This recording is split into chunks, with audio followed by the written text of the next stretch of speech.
Welcome everyone to the launch of two new poetry collections from Revival Press by two of Limerick's most celebrated poets, Kieran Beville and Tim Cunningham. Shadowlands by Kieran Beville, to be officially launched by Mike MacDonald, is Beville's sixth poetry collection, and The Glass Candle, launched by poet Joe Slade, is Tim Cunningham's 10th collection of poems. We are delighted tonight to present them as part of April is Poetry Month in Limerick 2025. Also, Revival Press is committed to celebrating and promoting the rich literary heritage of Limerick, providing a platform for emerging and established poets to share their unique voices with the world. And now a word from our poetry editor, Tommy Collins. Just Marie Flair, Corja, August Safir Officer Dan Shot Knox, Egan Gaylora Dubalta Shot, Shin Shola Gallauer, The Glass Candle, Tim Cunningham, August Shadowlands, the Kieran Beville, Shot Lauer, Cade Noka Shocked, August Cade Noka Hocht, O'Cursus, and our Junskill, Falcha Horror to Pubble, Solar on the Shreve Nori Limney. Hello everyone, and I'm delighted to be here this evening for this double feature as we celebrate the launch of not one but two fantastic collections, The Glass Candle by Tim Cunningham and Shadowlands by Kieran Beville. I'm Tommy Collins, the poetry editor at Revival Press, which is the poetry imprint of Limerick Writers Centre. And as most of you know by now, I'm just going to say a few quick words about what we do at Limerick Writers Centre, especially our community publishing programme. We have been working hard to make a mark in the world of literature around Limerick City and County and beyond, bringing book ideas and writing to people of all ages, locally and further afield. This evening we celebrate our 197th and 198th publications since this journey began back in 2008. We trace our lineage from the legendary era of weekly readings, which became known as the White House Poetry Revival in the early 2000s. And that tradition had its roots in the Poetry Circle, founded by Desmond O'Grady in the White House Bar in 1954. We are all about celebrating literature. We love reading, we're passionate about writing, and we believe in the power of words to change lives and build communities. Whether it's a poem, a novel, a memoir, a short story or a song, we think every creative endeavour is valuable and deserves to be shared, enjoyed and remembered, whether that's through publication or performance. We have adopted the words of John Millington Synge as our motto, that poetry must have its roots in the clay and soil of our communities. Our goal is to make exciting literature more accessible, to celebrate the wisdom and lived experience of real people in Ireland today, in their own words. We want to surprise you with how we bring poetry and prose into your everyday life, combining known and strange things, as Seamus Heaney says in Postscript, to catch the heart off guard and to blow it open. We believe that art and literature are for everyone and give everyone a chance to find their own form of expression. We remind new writers and readers not to worry, that these are skills you can learn, and with practice, your inner artist will start to shine through. We remember what Frank McCourt used to say: keep scribbling, something will happen. But also, sing your song, dance your dance, tell your tale. We believe that the act of writing is what really makes one a writer. It's like a ritual that we keep performing, and these rituals bring us closer to the heart of our art. In our programme, we focus on creating high-quality, short-run titles that anyone can pick up and enjoy. We encourage all writers, whether they're pursuing a serious career or writing for fun, or anything in between. Over the years, we've produced a wide range of works, from poetry and short stories to novels, histories, memoirs, and a variety of mixed work. Books, even as a simple technology, are still a powerful way to connect people and communities. And as Tim reminds us in his opening poem, some words can be erased and yet stay with you forever. We are proud that our books capture snapshots of living and evolving culture, and we hope that they will last for many years to come as a record of events, people, places, feelings and ideas. We hope that this is a legacy we can pass on to future generations of writers, artists, folklorists, scribblers and singers, especially those with a love for Limerick. Sometimes, as Samuel Beckett is said to have put it, words are all we have. Sometimes we look within ourselves, at our hometown, our nation, or at events with global scope and how they reflect on the human condition. And I feel that the words in our two books tonight are a superb exemplar of this. I found that on the surface, these were two collections that had a lot in common. By coincidence, each book contains 58 poems, and both writers tend to begin all of their lines with capital letters. Each is rich in personal memories and spirituality, imagery inspired by locations around Limerick City, and each contains sequences that deal with the big questions, looking at death on an individual level, but also on the awful scale that we see too often in the Middle East. That said, both of these books also have very unique voices. As Tom mentioned, Shadowlands is Kieran Beville's 6th collection with Revival. It begins with a journey out of childhood through adolescence, and also takes us through the divine madness of falling in and out of love, before poems of loss lead us to a final section of meditations on the continued barbarity in Gaza. And I found it shocking to think that I received this manuscript almost a year ago, and that things have only gotten worse since then, when most of us would have hoped that the opposite would have been true. The Glass Candle, as was mentioned as well, is Tim's 10th poetry collection, his 8th with Revival Press.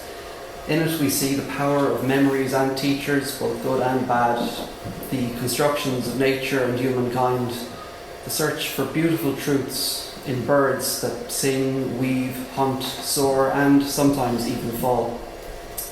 We also see how the world changes profoundly around us with the passage of time in deceptively mundane images, such as the phone box or the post box. So, without giving away too much about the books, I just want to say now, on behalf of Revival Press and Limerick Writer Centre, Gurb Míle Maithagh, Tim, August Kieran, os an deis hortúing bhfuil verlíochta a curry glóiréis. Thanks as well to the People's Museum of Limerick for hosting this event, and to Mike MacDonald and Joe Slade for the words that they will soon share with us. A special thanks as well to the rest of the team at Limerick Writer Centre, especially Maura Baragry for her design work. The two books turned out absolutely stunning. It's fantastic to see the room full again this week to celebrate this event and to support Tim and Kieran. Buying this book supports the authors themselves and other Revival Press writers too, but more importantly than that, it really is a pleasure to read these books. These poems are worth reading again and again, but especially I think it would be interesting to get both and compare and contrast them side by side. So congratulations Kieran and Tim, and keep on producing such fantastic work. Our first writer to leave the traps, to put in a greyhound analogy here, is Mr. Kieran Beville, who stands as a prolific writer with a distinguished track record. Beyond his 5 previous poetry collections, he is the author of Right Now, a practical guide to becoming a writer and pulling back the clouds. His work has graced numerous newspapers, journals and magazines, establishing him as a versatile literary voice. Now, to launch the book Shadowlands by Kieran Beville, Mr. Mike MacDonald. So, first of all, tá sé go húnta bheansa agus bheith imeasc filí, imeasc lína gur daithníonn filiach low. People who appreciate the spoken word, who appreciate art. It's wonderful to be part of that. And I was delighted about a year ago now when Kieran asked me to launch his book. We don't really know each other. We'd met the odd time, and I think we thought we'd have a cup of coffee, but we didn't. And I think just as well, because I wanted to approach this as a book of poetry, in love, just because I know the author or whatever. And I didn't even read it. No, I don't know if she's here tonight, but Antonia Alexandra Klimenko, no, she's not here now, but she has a wonderful introduction to the book. And I deliberately didn't read that either. No, I read it afterwards, okay, and I've done some of my homework. And Hugh McFadden as well, who seems to have been a great assistance to Kieran and pointing things out, but I avoided Hugh as well. So I just delved into myself. Is Hugh here? No.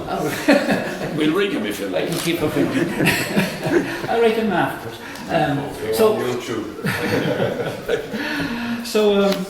Yeah, I suppose when I saw the title and I said, God, why was I asked to do this? A loss. And I kind of braced myself. I said, okay, I'm asked to do a job, better do it. And I just kind of got myself into the mood, recollecting, we all got favourites. In my case, I had a couple that pick out 3 things that might deal with loss. One would be Van Morrison's Madame George. And some people will be very familiar with it, I'm sure, and some may never have heard it. It's one of those ones that people who love it. I can kind of play it every Saturday night when I get on to dinner. And people say, I don't get bored with it. But it's a wonderful piece on Madame George, a character going down, Cyprus Avenue, isn't it? And the click-clack of the high-heel shoes. Now, I'll come back to that. And another thing in my psyche, I suppose, as I was reading this before I got into it now, would have been revisit Leonard Cohen, Alexander Leaving. You know, that one he stole from, it was a Cafafi, the poet, who stole it and turned from Plutarch, and Kieran, I'm sure, stole the odd bit as well. Sorry, Kieran, but I know you're a total original. But we all steal right back along. Jesus Christ was mentioned there earlier, stole, I'm sure, from other prophets. But anyway, where were we? That'd be, I'll refer back to them again, maybe you'll be wondering what the hell was that all about.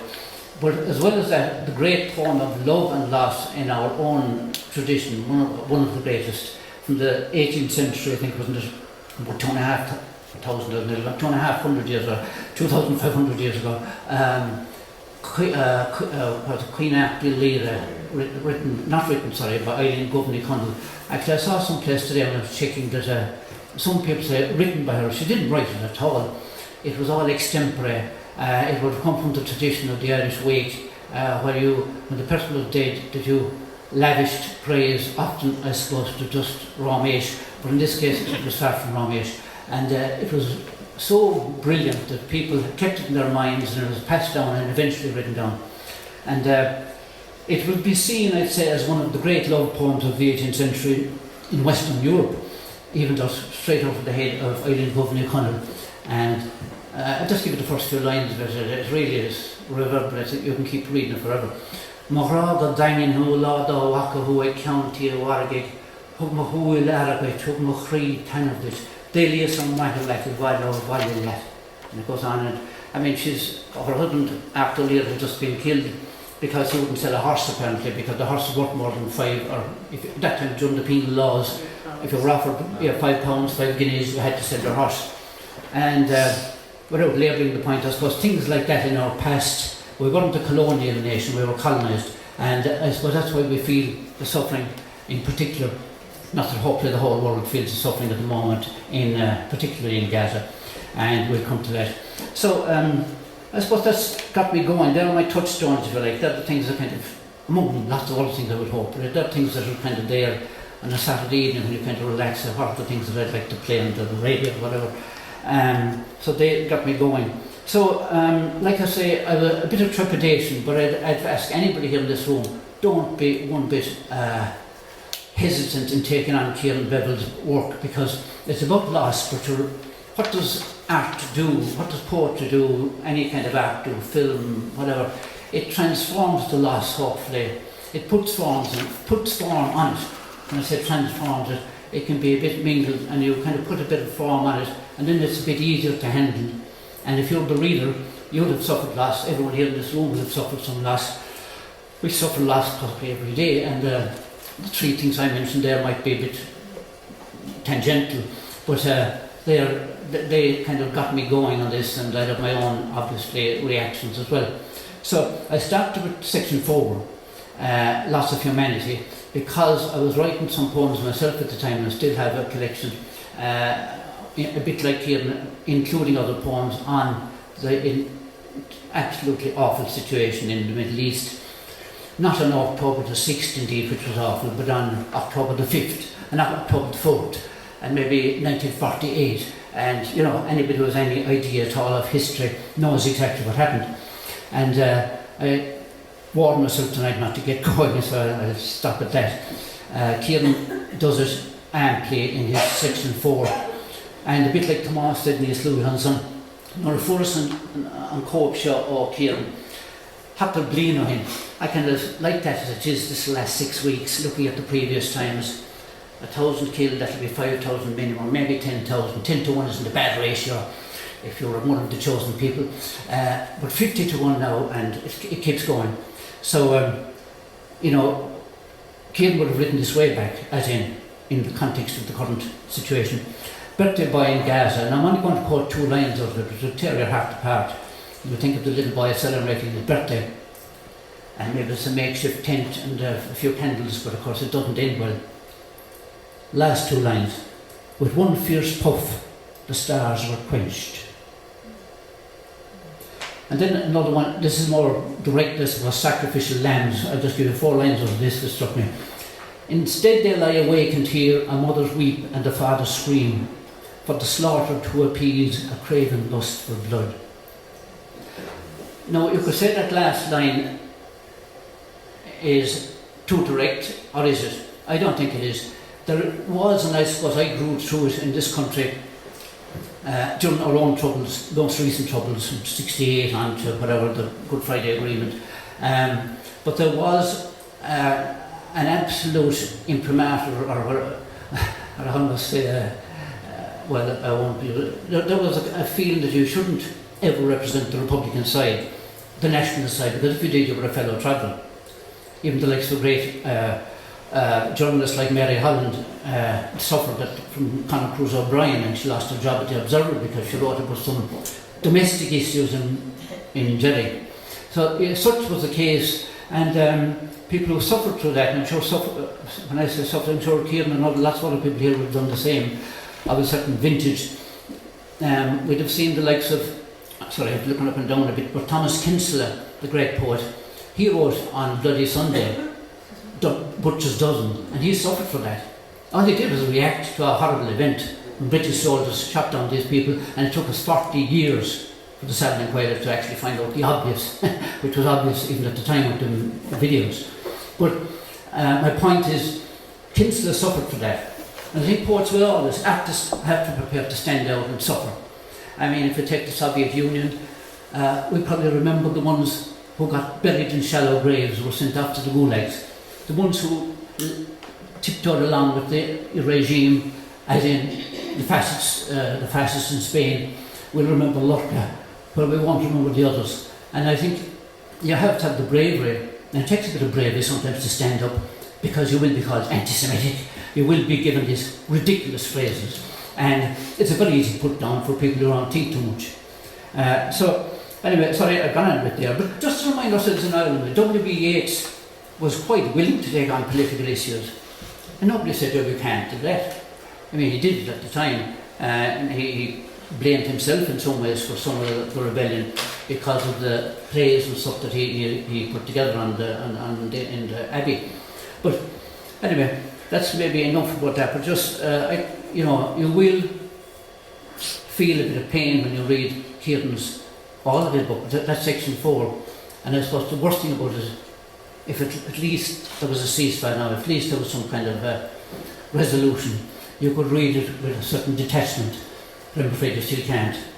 Now, in the first section, Loss of Innocence, which I then went back to in my logical way, there's a lovely lines here on All Souls Day.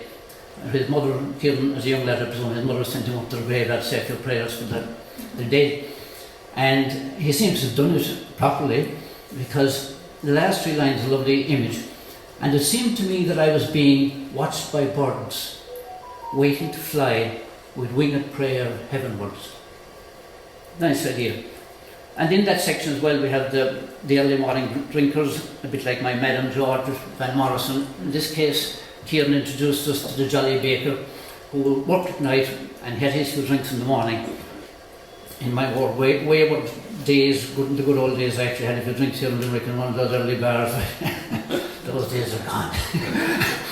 But and I had to come in all the way from the castle for that. But you get the feel of Limerick waking up in the morning, and again the young Beville is sent to do a bit of shopping to get some potatoes, in another lovely poem. And this, I suppose, why I mentioned Madam George, my image of this maybe transvestite, maybe whatever in Belfast. This person is Penny Bunn, and she's been mocked by the youngsters at a time, probably a shawl as it is called, the people going around, and didn't, maybe a little bit odd, and she was seen as an old hag and will you marry me and this kind of stuff going on. And Kieran possibly was part of it, was on the edges at least. And then he gets his, I suppose, his moment of epiphany, if you want to use a fancy word. But he awakens up at the end when this happens. He bumps into her, I presume. She offered me a penny bun from her basket. I took it and slinked away like a scolded pup. My heart heavier than the bag of spuds. I'd walk him up. So, no, it's nice. I just like that. Anyway. Now, section 2 then. This is love and loss. And this is, what did I say? Loss and love. Sorry, love and loss and love. I enjoyed it. He has a poem here about talking heads, where people, I suppose a lot of us do a lot more thinking in conversations. I'm not a psychologist now, but I do a bit myself. And I usually come out on top in those conversations somehow or other. But in this case, it's after separation, I understand, talking heads. I talk to you in my head and wonder if you do the same. What do you say to me? Do we argue or agree? Do you rehash and rehearse, defend, prove, and cite chapter and verse? And I love the finishing lines to another poem called Ordinary Days. Just 3 lines at the end of it. I make lists, shopping, bucket, to do. All my days are ordinary without you. I like it. And I suppose that brings me back to my aforementioned poem with say goodbye to Alexandra leaving, say goodbye to Alexandra lost. So the word lost comes in there. Again, something is past, something is lost. But by putting the music to it, the words to it, we somehow transcend it and make the pain a little bit easier at least. And finally, and I'll give you a break, will be section 3, which I finished with. This is loss of life. And here Beville uses the Japanese art of kintsugi as a wonderful metaphor for, I suppose, all our broken selves and the way we have to piece ourselves together every now and then. So, yeah, I think they're after leaving the hospital, and you might say, will they go for a coffee? Will they go for a stiff drink? They haven't had good news, but they go to an art gallery, which was probably the best choice. And there we read about kintsugi on a card, beside a broken but repaired goblet. Marvelled at how the golden joinery was the outworking of a philosophy that sees breakage and repair as part of the history of an object, rather than disguising it. Lesson going to go home to exhaulu to hain mar am rud han kumna okay kintsugi a few jigsaw. The basic jigsaw, when you look at it, it'd be a nice picture, but all the lines are still showing where it has to be put together and pieced together and whatever. So in the case of kintsugi, you can see the jar or the vase or whatever the ornament was broken, and you can now see those wonderful golden lines keeping it together, but you're not hiding the fact that it has been broken. It has been damaged, as I say, every one of us here has sometime been damaged. And couldn't say more lemon hail, grev and chancegum isho lev. I'm ahead of you all, touch a later gum go over these 2 times. But and when I say enjoy, and the word enjoy, I suppose I had one to use in this case, but you enjoy a good art. You certainly, I suppose, in the broad term, usage of the term, yes, going to Talavas, going to Rodeganas, it gives you something more when you get up the next morning. And it helps you maybe, not that it's a self-help book, but I mean it can help in its own way. So there's another human being, Kieran Beville, like me possibly or whatever, and this is his reaction to these various losses, and put it in a wonderful way. Now, that's kind of it. I didn't go back in Kieran's work. That's been alluded to earlier. He doesn't need me to praise him or to say whatever, but I just say this book, Shadowlands, and I've just got the official copy now, up to online. So it's a decent book. I'm going to get Kieran's signature now before we leave, and I'm going to read it one more time. And I recommend it to all of you. And it's wonderful to have a chance to avail one. Thanks to Dominic. Marion isn't here tonight. I think any of the other people, Tomas, of course, Tom, everybody who keeps this together, because I know I'm involved a bit with the extra Heartfelt outside in Newcastle. And 1 year is okay, but the next year, and who will we get and how we do, when you'll make the phone call and I'll make the phone call, and getting people, and all the arrangement that goes into doing these books, and who'll we get to launch it, and how much we pay him and stuff like that, you know, seriously. But seriously, when it's on 10 of us, sorry for keeping you a bit longer than I should have, because I know we have another launch. I'm looking forward to Joe Slade and indeed to Tim's book. And maybe, as Tomas said, the best thing of all is to read and compare. Wonderful valediction from Mike MacDonald. For a frightening moment there, I thought he was renegotiating his contract. But there you have it. Bring it out in the open. It's bad if you allow it to fester under the counter. Anyway, all that is left to do now is invite the author, Kieran Beville, to the podium. Lovely to see you all. And this book consists of 4 sections. Loss of innocence, or loss of childhood, growing out of childhood. Loss in love, loss of life, losing friends or family, and in the end, loss of humanity, which is about Gaza.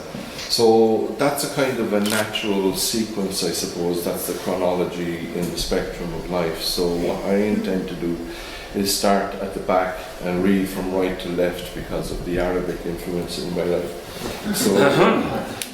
So I'm going to start, because I want to work from darkness to light, really, rather than end with the dark poems about Gaza. So, but I will start there, and Mike alluded to this poem, quoted from it. Thank you. It's called The Birthday Boy of Gaza. Can you hear me all right? Yeah. Okay. He leaned to blow the birthday candles on the cake his mother baked. 9 bright flames set his face aglow. Eyes closed to make a wish, but with one fierce puff the stars were quenched. To be orphaned is not the hope he cherished in his heart, but simply that the box so neatly wrapped might contain the thing he had hinted at. Now his home is but a ghostly hulk, his mother's face that smiled before he blinked is steel-kissed and frozen in a stare, blood oozing from shrapnel in her chest, and silent is his father's baritone song of birthday cheer. His husk crushed beneath a slab of concrete, his teenage sister like a rag doll torn to shreds, a collage of heroes on her bedroom wall. A piano with its teeth smashed seemed bewildered in the hall. A vase of flowers intact upon its dusty lid. He closed his eyes again, in vain, to change that childish wish. The next poem is called It's a Wonderful Life. Many of you will know that film. We tend to watch it at Christmas. It's either Home Alone or A Wonderful Life. This is a wonderful life. We pull Christmas crackers, read the silly jokes and riddles, tie the trinkets to the flashing tree, while wearing coloured paper crowns, momentarily regal. When the turkey is reduced to the bones of contentious conversation about Israel, Palestine and Hamas, the consensus is not to speak of that today, for after all it is Christmas. So we leave red wine rings on the white linen tablecloth, select a perennial feel-good movie, It's a Wonderful Life. Now there's a snow globe world where everything is black and white. So that's from the section Loss of Humanity. There are stronger poems about that, but I'll leave you read them yourself. This is a poem I read recently, and I apologise to anybody who kind of has already sat through it. It was published in the Stony Thursday book, because there was a long period of time between this manuscript being published and the Stony Thursday book, and I wasn't sure which one was going to come out first. But it's called Flawed and Broken Things, and Mike did quote from it with kintsugi. I'm glad you explained that. Saves me the trouble of having to explain it now. Flawed and broken things. They removed a cyst from your breast. We had hoped it would be benign, but the word malignant stung like nettles on my lips as I repeated it. The prognosis was not good, but you said, carpe diem, and I understood. So we visited the art gallery where you admired the wood-turned bowl of spalted beech, the beauty of its hidden flaws revealed. There we read about kintsugi on a card beside a broken but repaired goblet, marvelled at how the golden joinery was the outworking of a philosophy that sees breakage and repair as part of the history of an object, rather than disguising it. You touched its glass case gently, and on your extended finger, the diamond too had its imperfections and inclusions, but sparkled just like you. I had often seen your brokenness, and you laughed when I told you how it was your flaws that made you fabulous.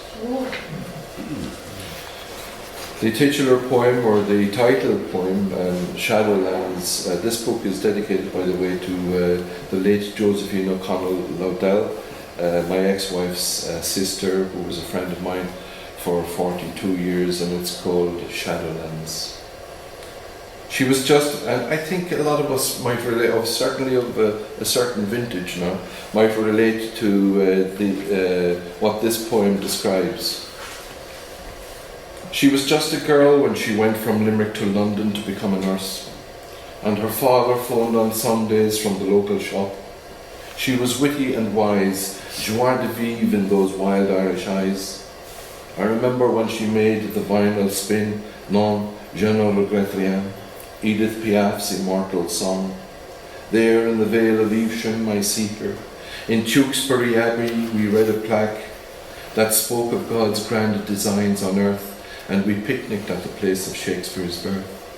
We strolled in Lower Slaughters too, where all the doors were painted duck-egg blue, and rambling among Cotswold quarried yellow stone, amongst Cambridge colleges alone, I recall her laughter most of all. When a star falls from the sky somewhere, someone somewhere heaves a final sigh. But in the Shadowlands ghosts take the form of memories that live on, so she cannot be forever gone.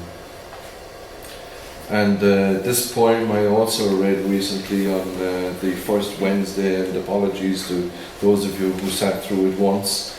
It's called Tender Perennial, and it's dedicated to the memory of Mary McCormack, who used to attend some of our readings, and well, it speaks for itself anyway. She was a friend. The bare branches of winter trees that seem sketched in charcoal against the pale spring sky begin to sing in feathered song, and fledgling leaves in hints of green quiver in the dawn, drinking the light in thirsty gulps. Today I will plant the window boxes again. Some half-sheltered begonias survive the frost, and I think of you, a tender perennial who did not. You have flown to perch far off in half-remembered things, but I will always think of you when scarlet blossoms on my sills and trees begin to stretch their wings.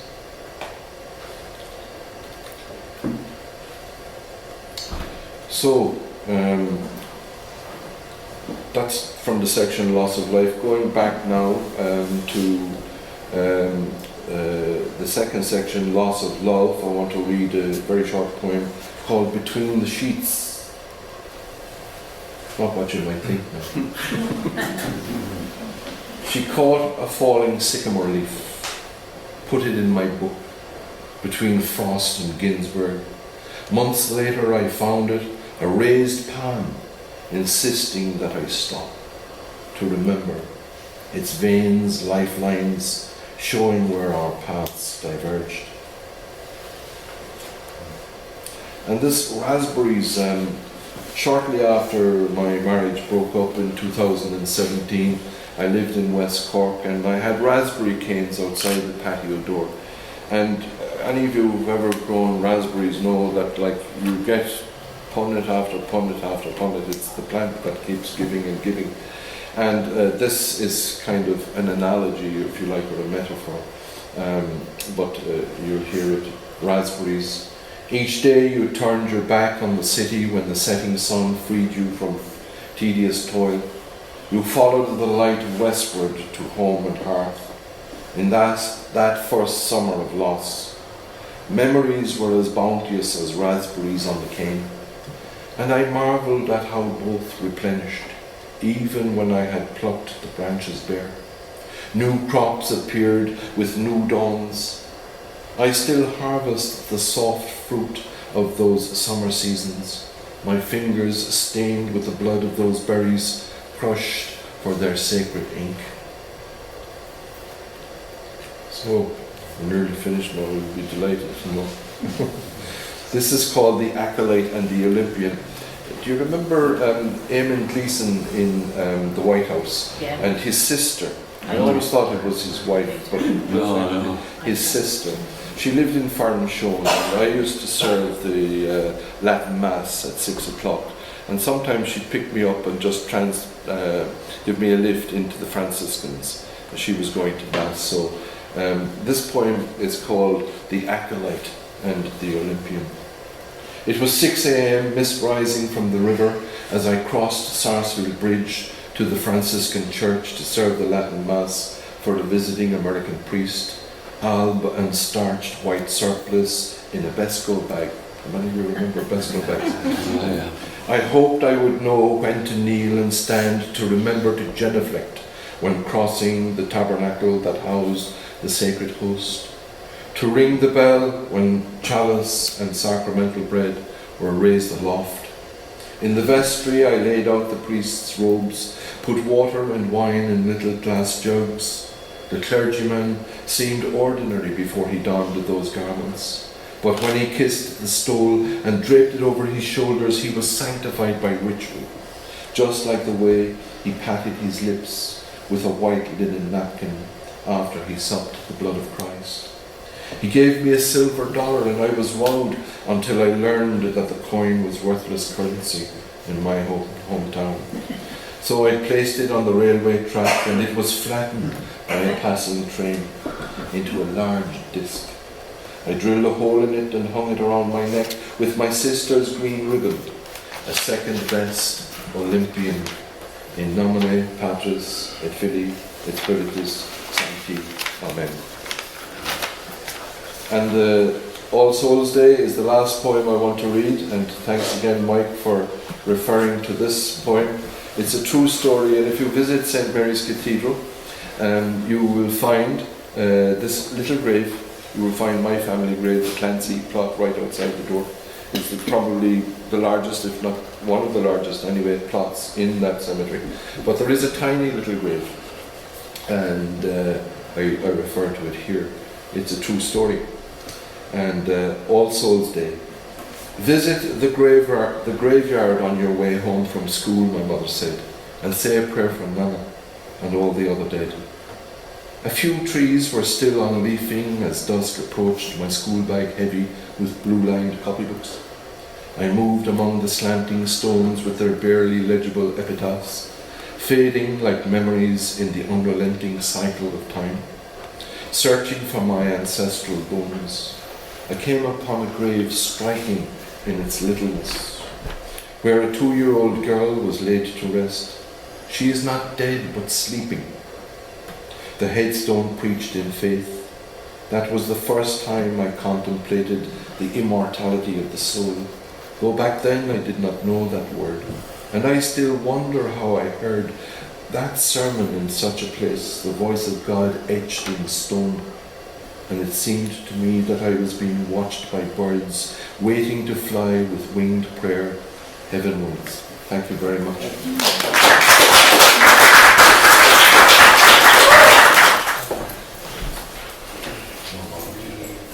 Thank you very much, Kieran Beville. Now we go on to Tim Cunningham's The Glass Candle. With a career spanning educational institutions across Dublin, Wiltshire, London, Delaware and Essex, Tim Cunningham brings a rich international perspective to his poetry. Now retired and residing in Westport, County Mayo, The Glass Candle represents his 10th poetic milestone, a testament to his enduring creative spirit. And to launch The Glass Candle, it gives me great pleasure to welcome the distinguished poet, Joe Slade. Hi to everyone, and before I say anything about Tim's poetry, I just want to congratulate Dominic in relation to Revival Press. I met him many years ago. His energy is amazing. What a thing for Limerick to have its own press, so I think it's pretty fantastic.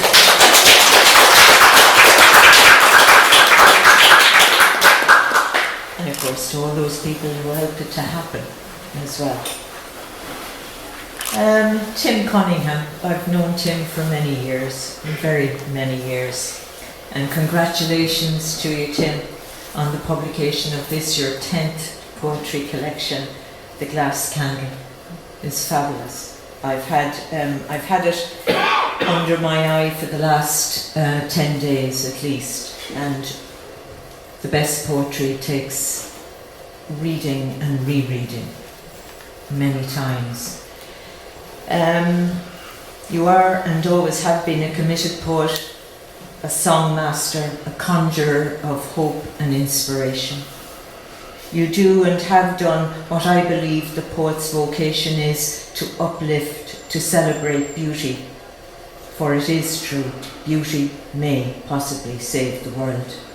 To witness and record the world you were born into, to celebrate language as our greatest gift. The flowers' flames are quenched, the children's wings have long since spread above the migrating birds' wings.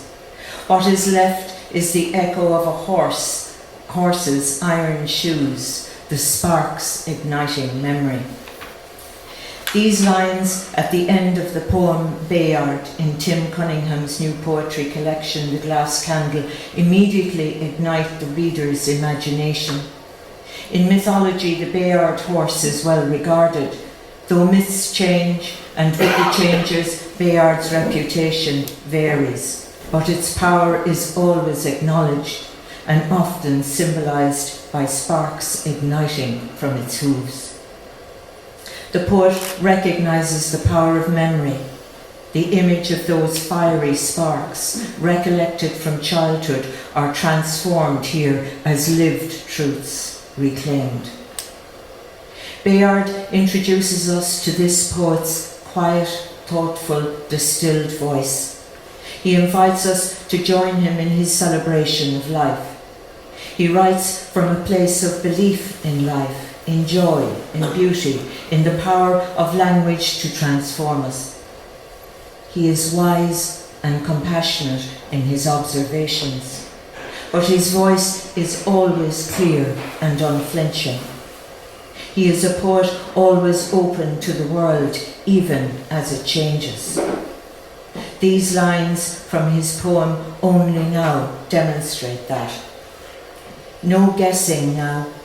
Time teaches that war's bullet transcends distance, and with a sniper's accuracy whistles down the generations without changing its tune. Tim has a unique sense of fragility of being and of the mercurial nature of our species. He responds in his poetry with urgency and honesty. He wants to record the best in us, to amplify the positive. His poems are pleas for regeneration, for hope. Limerick is the city of his birth, a city he loves and is at home in. It is the city that informed his earliest ways of seeing and perceiving.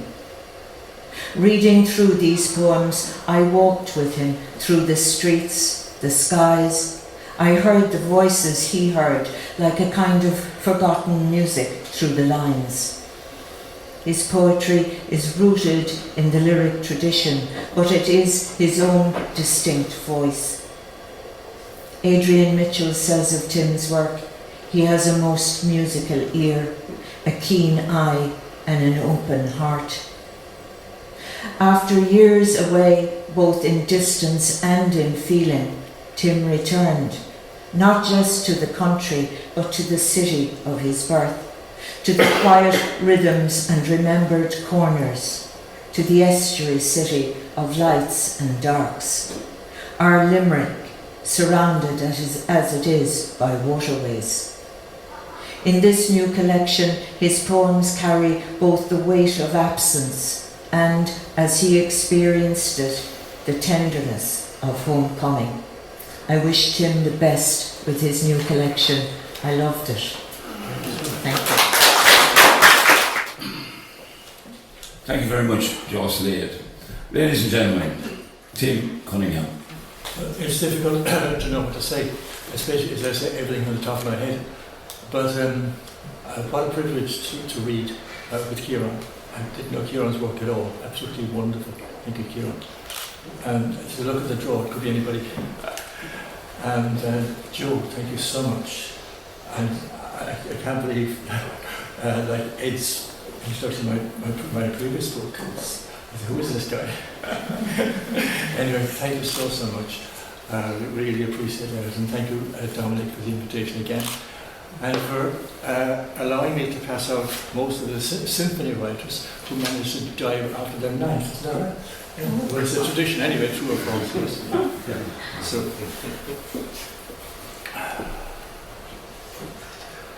and thank everybody connected with the organisation and with the Limerick Poetry Writers Centre.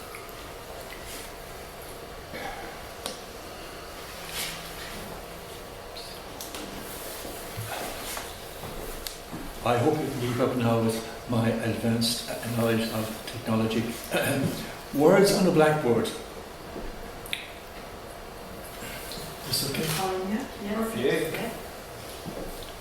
Before screens or whiteboard markers, there was the blackboard and a stick of white chalk. Boys in the front desk took charge of the duster, wiped the board clear at the end of each class.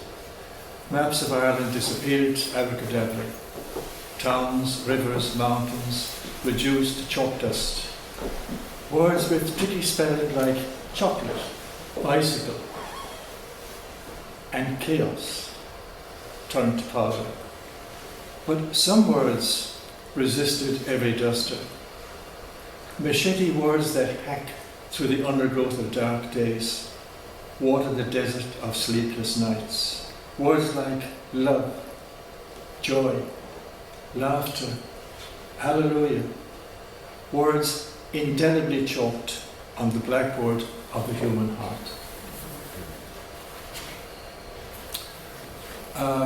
I wrote Collaborators at the Tyrone Guthrie Centre, and it was very, very straightforward, just walking down from the centre down to the river and all of nature on the way. So it's road itself. Early morning, and a postulant woodpecker knocks at the pine tree's door. Stones on the path to the lake are acupuncture needles. On all sides, the green scent of newly cut grass is sweeter than Chanel, and rhododendrons lavishly decorate the day's fiesta. From every treetop, chatty blackbirds trill their conversation.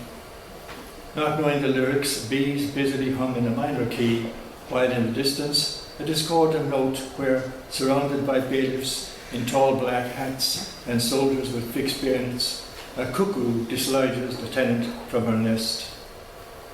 A tranquil bothy by the water's edge leaves us to surmise. Nearby, tree stumps, relics of the storm, are nature's chairs inviting us to sit and stare and watch the sun dance on the lake, and look towards the opposite bank, where Narcissus woods admire their own reflection. Tantalizing trout leap, play hide and seek, leaving only rings of bright water. Cue for evening's breeze to whisper its lullaby, as clouds of midges remind us that they too are credited in the dramatis personae. Night folds its wings, closes the curtain on another day, when all have played their parts, collaborated, aiding and abetting the hymn of thanksgiving for the gift of life.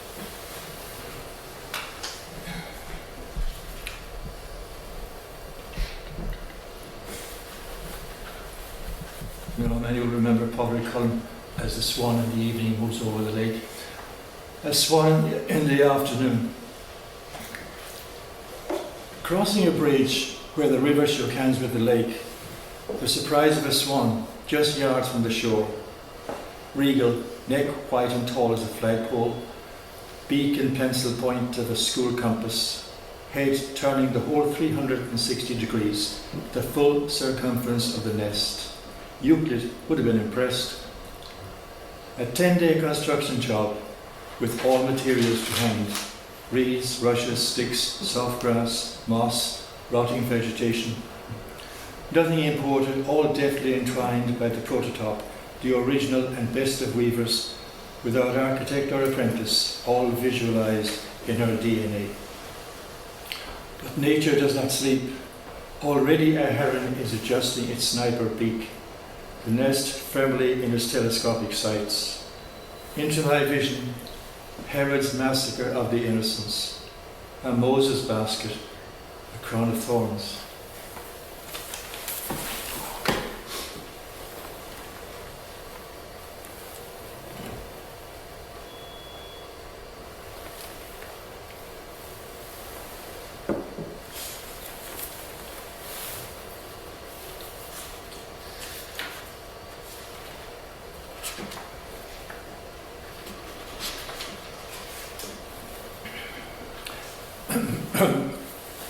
Sorry, the glass candle.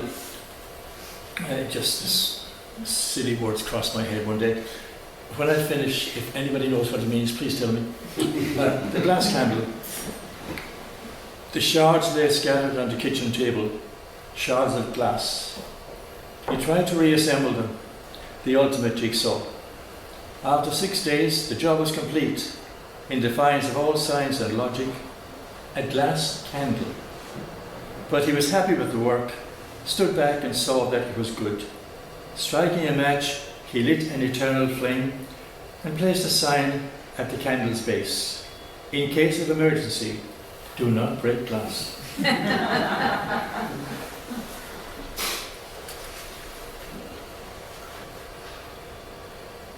Oh, and this is the state of the science poem. I told you way ahead. The first brain surgery operation, it seems to be a fact, I don't know if you can prove it, that when the surgeon started cutting a little bit, that the poor patient cried out, "Leave my soul alone, leave my soul alone." Anyway, so it starts with a state of the science. Early days of brain surgery, and touched by a scalpel, the patient cries out, "Leave my soul alone." Early days of heart surgery, and thanks to anaesthetics, Bernard's patient lies motionless. Early days of AI repairs, and the robot on the operating table cries out, "I'm bleeding." Remembering. I remember your hair, it's russet gold. We could have sat talking, but the day was cold. I remember your eyes, their fathoms of green. We could have gone walking, but it started to rain. I remember your complexion, the envy of the rose. We could have gone dancing, but the hall was closed. I remember your smile, your exquisite mouth. We could have gone swimming, but the tide was out.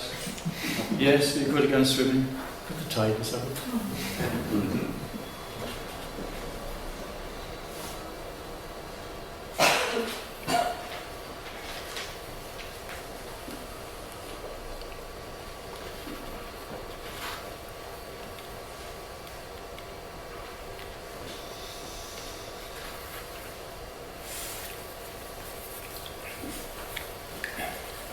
Jigsaw Man about my grandfather smoking a pipe on a wall. The Jigsaw Man sat on the broken wall, cutting his smoke. His quarter moon plugged tobacco, Mick McQuaid, cupping a hand around the pipe's briar bowl to shield the flickering match against the breeze. But the Jigsaw Man is not quite what is painted on the box. A few pieces are missing. The gap left when his son disappeared at 17, when one by one his other son and daughters took the boat, steered by the star that promised a weekly wage, and when his wife asked sotto voce for the sip of water, echoes of Golgotha, that proved to be her last. Slid pieces not retrieved by searching down the sofa's side. Evening whistled high through the Jigsaw Man, sitting on the broken wall, rehearsed a cante hondo repertoire, but only the wall was broken, so many other pieces holding him together. The fireside songs and stories, those riverside walks, that interval of children prancing like spring lambs, his granddaughter's electric smile, defiant embers around which he cupped his weathered hands, this keeper of the flame.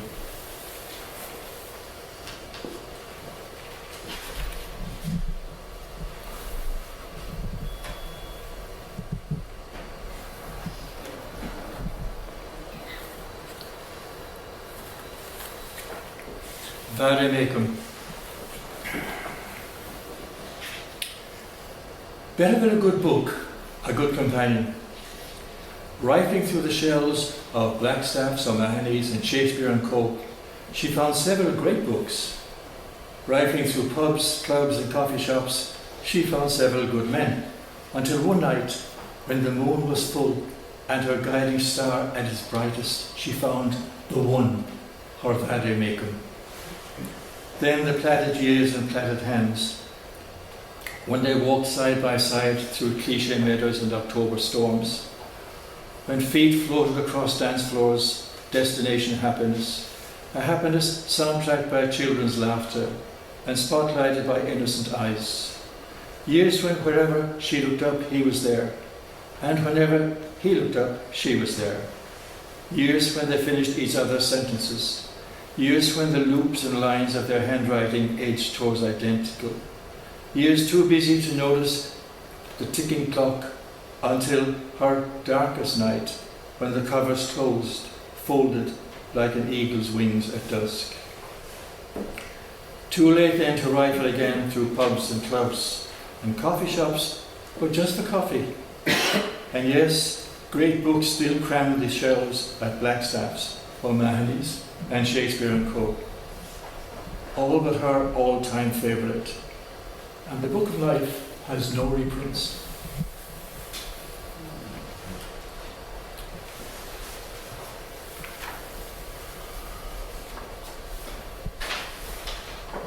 Does anybody here remember Bunny Carr? Yes. Tomorrow's People. Well, I starred in Bunny Carr's Tomorrow's People. I worked at the Coal Board in London, and there was a great employer of Irish guys there, Ms. Boohan. And I remember Bunny Carr came around. The lights.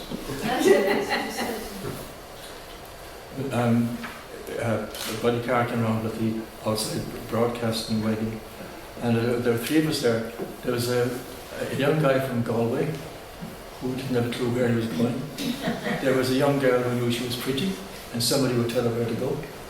And then there was myself, and well, I had somebody there what I was doing. So it's interesting actually to see about Tomorrow's People. They should have something to follow up, shouldn't they? They should always follow up with these things. You sit by the phone, waiting for the call. The call to make arrangements for the interview, a day, a time, a window, a call to prove that he has not been forgotten, to confirm he still exists. London, late 60s, he sat in the outside broadcaster's van, fielding questions by Bunny Carr, host of Tomorrow's People, television airings updating on young emigres. After the casual opening gambits, like where he was from, education, how he was settling in, the heart of the interview, his tomorrows, conjuring the future, his hopes, his aspirations. Now that future behind him, he waits for the phone to ring. A car will take him to the studio, Dublin, not London. The chat program called Retrospectives, Yesterday's People, Too Non-PC. This time will be different. The book into a life. So much to talk about. The studies, the work, the loves, the adventures, anthologies of triumphs and failures, a handful of regrets. That girl in Madrid, if only he can remember.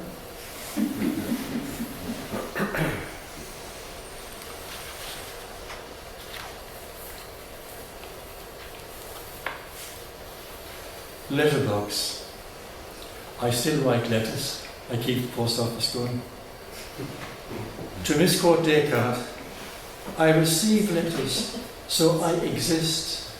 Well received, before the birth of smartphones and computers, ousting letters like cuckoo chicks, evicting reed warbler, meadow pipits, whitetails and robins. Letters from home that lit the purgatorial corridors of boarding school, and the days of the VAC calendars sellotaped under every desktop. Letters that were lifebuoys dropped without a splash into the drowning nights of London's bedsit land. Letters arriving before the cuckoo evictions, before calendar leaves were swept by winter storm, and sharks devoured the lifebuoys. Farewell now to the aesthetic of stamps, to the loop and line of letters. The hungry letterbox looks up and is not fed.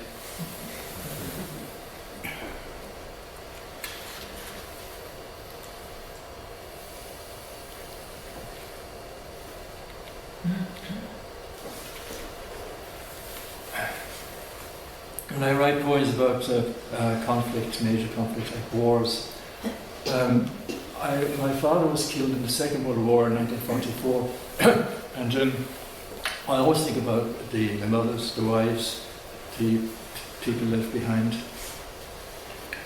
On looking into Primo Levi's, the drowned and the saved, how the children of Israel suffered, among them Primo Levi in the hell of Auschwitz, where he witnessed innocence cast into flame, not purged, not sacrifices acceptable to the gods, just dead. He tried to understand, survived, lived, until the living wasn't easy. Alive now, would he understand today's children ablaze, innocence wrapped in flame, not purged, not sacrifices acceptable to the gods, just dead? Would he try to explain the lex talionis?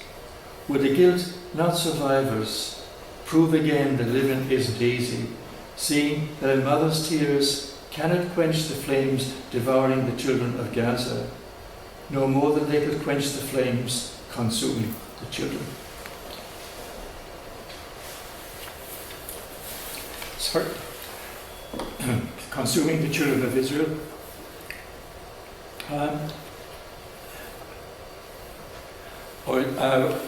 The People's Park, just across from Zest, there's a big, quite a tall stone plinth. There's a little sculpture at the top of little babies' feet, and it's dedicated to people who lost babies. Little angels. And its next section is a playground. Left of laughter and screams from the children's playground, there are footprints, not footprints into sand, but footprints imprinted on bronze. Baby toes and heels climb the Everest of a limestone plinth, reach the top, they don't drop off, but are fledgling angels claiming their wings. Forever grounded, we count the toes as we do for newborn babies, prints more precious than hands of stars on Hollywood Boulevard. The heels trod along behind, cups to contain a mother's tears, or holy water founts whispering, "Take off your shoes, for this is holy ground."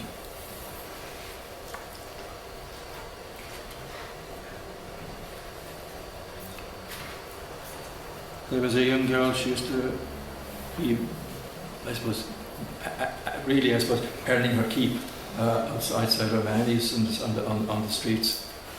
And she had epilepsy, and she needed to have £5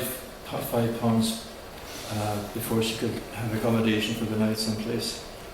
And came back one summer and she was gone. In the papers, never in the papers, her life was a devalued coin spent in shadows and silence.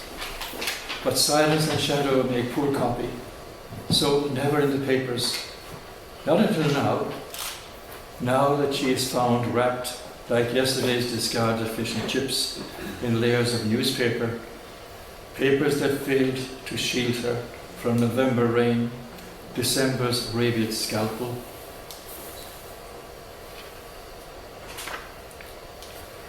I knew a young girl, and she was very close to where my grandaunt lived, so I saw quite a bit of her. And she was very, very sweet, a lovely girl. Then I heard she was dead. If you look up about Buddy Checker and The Twist, it was that year, and she used to sing The Twist, do The Twist. I heard it again this morning, Chubby Checker's The Twist on RTE radio, and I remembered Celine dancing to Let's Twist Again like we did last summer. Too few her summers, too soon her dance of life came to an abrupt end, as, like an out-of-control aeroplane, her young body came hurtling down, one small passenger aboard, a macabre twisting between that tall building and the street's concrete terminal.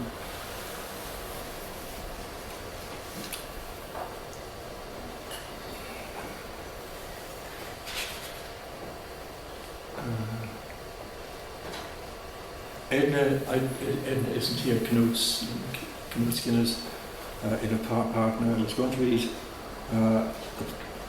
about his funeral poem, Open Air Theatre, at least not. I was going to. I'll read that now and then finish a different one. Open Air Theatre.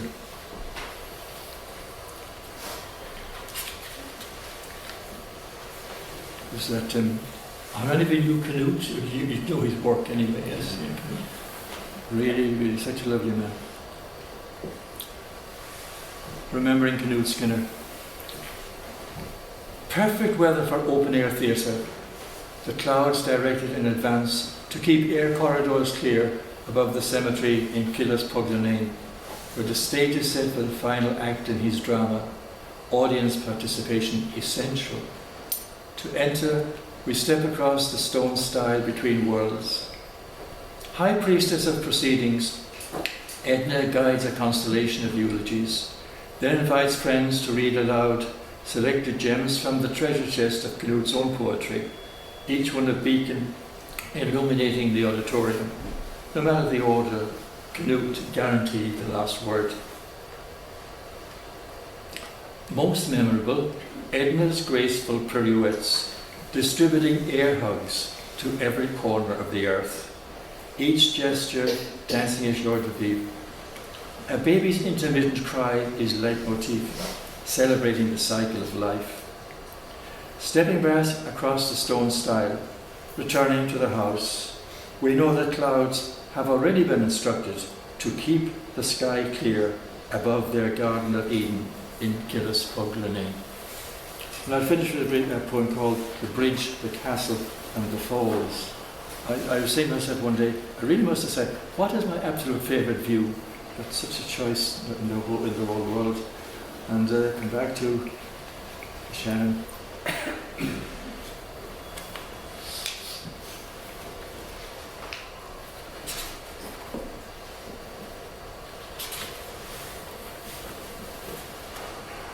The bridge, the castle and the falls. How best to frame my picture of the bridge, the castle and the falls? Thomond Bridge, its 7 arches scissoring the Shannon, and beyond, the heat haze shimmering on Clare's base hills. King John's Castle, its walls still pocked with cannon shot, its arrow slits still proffering a narrow view of history.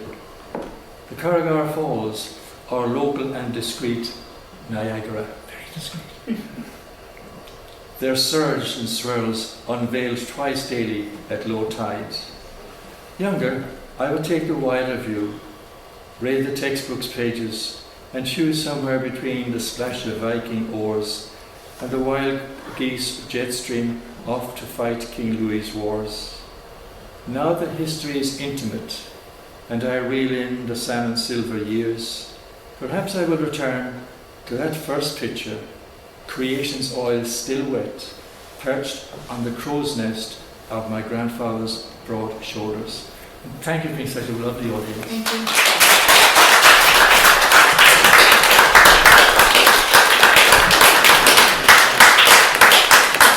Thank you very much, Tim Cunningham. Copies of Tim's and Kieran's books, Shadowlands and A Glass Candle, are available.